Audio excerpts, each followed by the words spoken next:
Vitamin மாத்திரை, சத்து டானிக்கெல்லாம் தூக்கி போட்டுட்டு வாரம் ஒரு முறை இதை சமைச்சு சாப்பிடுங்க. உடம்புக்கு தேவையான அத்தனை ஊட்டச்சத்துக்களும் நிறைஞ்ச ரொம்ப ஹெல்தியான ஒரு ரெசிபி தான் இது. நோய் எதிர்ப்பு சக்தி கம்மியாக இருக்கிறவங்க, நோய் எதிர்ப்பு சக்தி இல்லாதவங்க இதை சாப்பிட்டோன்னா ரொம்ப சூப்பராக இம்யூன் பவர் பூஸ்ட் ஆகும். நரம்பு தளர்ச்சியை கூட சரி பண்ணக்கூடியதாக இருக்குது. இதில் என்னென்ன நன்மைகள் இருக்குது, எப்படி சமைச்சு சாப்பிட்றதுன்னு பார்க்கலாம் வாங்க. அஸ்ஸலாமு அலைக்கும், வெல்கம் டு ஆஸ் தமிழ். நான் உங்கள் சாய்ரா ஆஷிக். இதுதான் கருங்கோழி கறி. ஒரு கோழியினுடைய கறியை இந்த மாதிரி எடுத்து வச்சுருக்கேன். இது உடம்புக்கு ரொம்ப நல்லது. இதில் நிறைய விட்டமின்ஸ் இருக்குங்க. என்னென்னன்றதை நம்ம வீடியோக்குள்ளே பார்க்கலாம். இப்போ சமைக்க ஆரம்பிக்கலாம். இப்போ ஒரு குக்கர் அடுப்பில் வச்சுட்டு இதில் ஒரு 3 டேபிள் ஸ்பூன் போல் எண்ணெய் சேர்த்துக்கிறேன். எண்ணெய் சூடானதும் இதில் 1 டீஸ்பூன் அளவுக்கு சோம்பு சேர்த்துக்கலாம். சோம்பு இந்த மாதிரி நல்லா பொரிஞ்சு வந்ததும் கொஞ்சமாக கருவேப்பிலை சேர்த்துட்டு இது ரெண்டுத்தையும் லைட்டாக வதக்கிடலாம். அடுத்து இது கூட கட் பண்ணி வச்சுருக்க 3 வெங்காயம் சேர்த்துக்கலாம். வெங்காயம் சேர்த்துட்டு ஓரளவுக்கு நல்லா வதக்கிக்கோங்க. லைட்டாக நிறம் மாறி நல்லா வதங்கி வரணும். அந்த அளவு வரது வரைக்கும் வதக்கிக்கோங்க. இப்போ வெங்காயம் ஓரளவுக்கு வதங்கிருச்சு. இது கூடவே கட் பண்ணி வச்சுருக்க 3 தக்காளி சேர்த்துக்கலாம். தக்காளியும் சேர்த்துட்டு ஓரளவுக்கு நல்லா மசீர வரைக்கும் நல்லா வதக்கிக்கோங்க. இப்போ தக்காளியும் ஓரளவுக்கு நல்லா வதங்கி வந்துருச்சு. அடுத்து இது கூட நம்ம இஞ்சி பூண்டு விழுது சேர்க்க போகிறோம். நீங்கள் எடுத்துருக்க கறி 1/2 கிலோ போல் இருக்கும்னா 2 ஸ்பூன் அளவுக்கு இஞ்சி பூண்டு விழுது சேர்த்துக்கலாம்.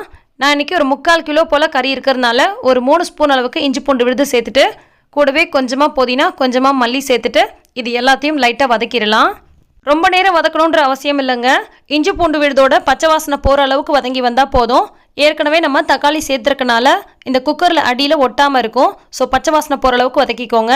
அடுத்து இது கூட 1/4 டீஸ்பூன் அளவுக்கு மஞ்சள் பொடி, 1/2 டீஸ்பூன் அளவுக்கு மிளகாய் பொடி, 1 டீஸ்பூன் அளவுக்கு மல்லிப்பொடி சேர்த்துருக்கேன். கூடவே 1/2 டீஸ்பூன் அளவுக்கு கரம் மசாலா பொடி சேர்த்துக்கலாம். மிளகாய் பொடி உங்கள் காரத்துக்கு தகுந்த மாதிரி பார்த்துட்டு சேர்த்துக்கோங்க. நான் சேர்த்துருக்க மிளகாய் பொடியோட காரம் வந்து ரொம்ப அதிகமாக இருக்கும். அதனால் 1/2 டீஸ்பூன் அளவுக்கு சேர்த்துருக்கேன். காரம் கொஞ்சம் கம்மியாக இருக்கிற மாதிரி இருந்தால் 1 டீஸ்பூன் அளவுக்கு கூட சேர்த்துக்கலாம். சேர்த்துட்டு இது எல்லாத்தையும் நல்லா வதக்கி விட்டுறலாம். இப்போ நம்ம எடுத்து வச்சுருக்க அந்த கருங்கோழியினுடைய கறி இருக்கு இல்லையா, அதை இதுக்குள்ளே சேர்த்துக்கலாம். இந்த கோழிக்கறி பார்த்தீங்கன்னா இந்த மாதிரி லைட்டாக வந்து டார்க் கலரில் தான் இருக்கும்.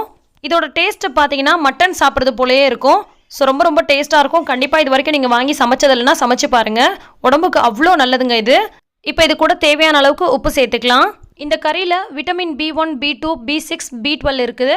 அதே மாதிரியே விட்டமின் சியும் விட்டமின் இயும் நிறைஞ்சிருக்கு. ஸோ நோய் எதிர்ப்பு சக்தியை அதிகப்படுத்துறதுக்கும் வலுவாக்குறதுக்கும் இது ரொம்ப சூப்பராக ஹெல்ப் பண்ணுது. இப்போ இது கூட 1 டம்ளர் அளவுக்கு தண்ணி சேர்த்துக்கலாம். அடுத்து கொஞ்சமாக தேங்காய் கூட மிளகும் பெருஞ்சீரகமும் வச்சு நல்லா மைய அரைச்சி அதையும் இது கூட சேர்த்துக்கலாம். சேர்த்துட்டு இது எல்லாத்தையும் நல்லா கலந்து விட்டுறலாம். கறியெல்லாம் இந்த மாதிரி நல்லா அழுத்தி விட்டுக்கோங்க. இது வேகிறதுக்கு கொஞ்சம் எக்ஸ்ட்ராவாக டைம் எடுக்கும். நம்ம நார்மலாக மட்டன் எப்படி வேக வைப்போமோ அதே மாதிரி இது டைம் எடுக்கும். சிக்கன் வேகிற மாதிரியான டைம் இதுக்கு பத்தாது. ஸோ இந்த மாதிரி குக்கர் மூடி போட்டுட்டு மீடியம் ஃப்ளேமில் வச்சு 8லேருந்து 10 விசில் விட்டுக்கலாம். இந்த மாதிரி வெந்தால் தான் கறி நல்லா சாஃப்டாக நல்லா மட்டன் போல் டேஸ்ட்டாக இருக்கும். ஸோ ஒரு 10 விசில் விட்டுக்கலாம். இப்போது ப்ரெஷர்லாம் போனதுக்கப்புறமா ஓப்பன் பண்ணி பார்க்கலாம். கறி ரொம்ப சூப்பராக வெந்து வந்திருக்கும். நல்லா சூப்பராக பர்ஃபெக்டாக வெந்து வந்திருக்கு. இதுக்கப்புறம் இதை நம்ம கொதிக்க வைக்க தேவையில்லை. கடைசியாக கொஞ்சமாக கொத்தமல்லி தழை தூவிட்டு அப்படியே சுட சர்வ் பண்ண வேண்டியதான். இது நரம்பு தளர்ச்சி இருக்கிறவங்களுக்கு, பிளட் ப்ரெஷர் இருக்கிறவங்களுக்கு ரொம்ப நல்லது. ஸோ அடிக்கடி இதை நீங்கள் உணவில் சேர்த்துக்கோங்க. இதை பிளாக் மீட் சிக்கன், காலா மாசின்னு கூட சொல்லுவாங்க. கருங்கோழியினுடைய முட்டை கிடைச்சா கூட மிஸ் பண்ணாமல் வாங்கி சாப்பிடுங்க. அதுவும் உடம்புக்கு அவ்வளோ நல்லது. நிறைய ப்ரோட்டீன் இருக்குது. இதில் கொலஸ்ட்ராலோட அளவு ரொம்ப கம்மியாக இருக்கிறதுனால இதய நோய் இருக்கிறவங்களுக்கும் இது ரொம்பவே நல்லது. டேஸ்ட்டும் பார்த்தீங்கன்னா மட்டன் மாதிரி சாப்பிட்றதுக்கு ரொம்ப சூப்பராக இருக்கும். ஆனால் நீங்கள் நல்லா வேக வைக்கணும். பெரும்பாலும் எல்லாருமே பிராய்லர் சிக்கன் தான் வாங்குவோம். இனிமேல் நீங்கள் அடிக்கடி இந்த சிக்கன் வாங்கி சாப்பிடுங்க. இந்த ரெசிபி உங்களுக்கு பிடிச்சிருக்குன்னு நினைக்கிறேன். பிடிச்சிருந்தா லைக் பண்ணி ஷேர் பண்ணுங்கள். நன்றி.